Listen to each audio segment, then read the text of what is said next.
Collusion.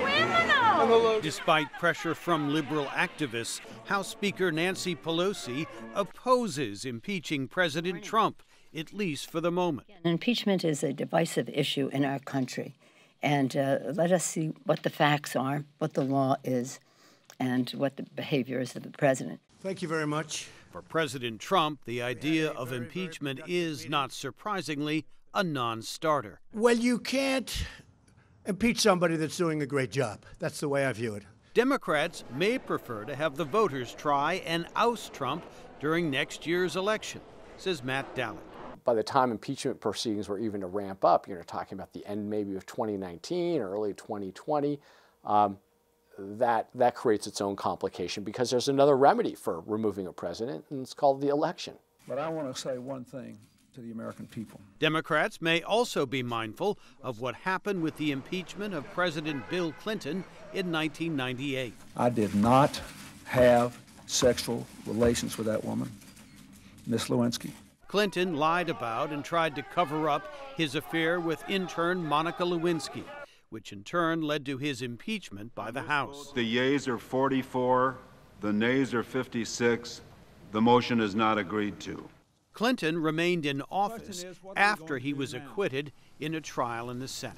I have accepted responsibility for what I did wrong in my personal life. Republicans lost 5 House seats in the 1998 elections in what amounted to a political backlash over the impeachment, says Larry Sabato.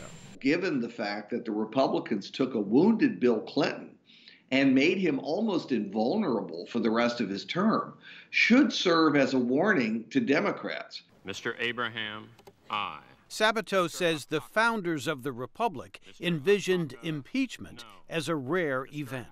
They didn't want presidents impeached and convicted and thrown out of office for minor offenses. They expected Congress to do it only in extreme circumstances. In 1974, Congress began impeachment proceedings against President Richard Nixon over the Watergate scandal.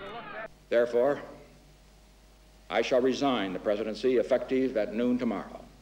Nixon left office when it became clear that he would likely not survive an impeachment trial in the Senate.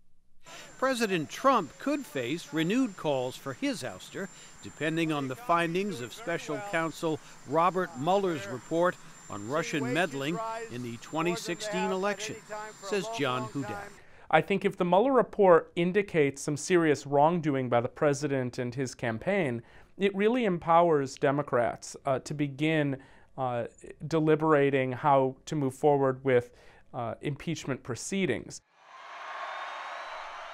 For the time being, it appears more likely that President Trump will face the voters again before Democrats can mount any serious impeachment inquiry in the House. Jim Malone, VOA News, Washington.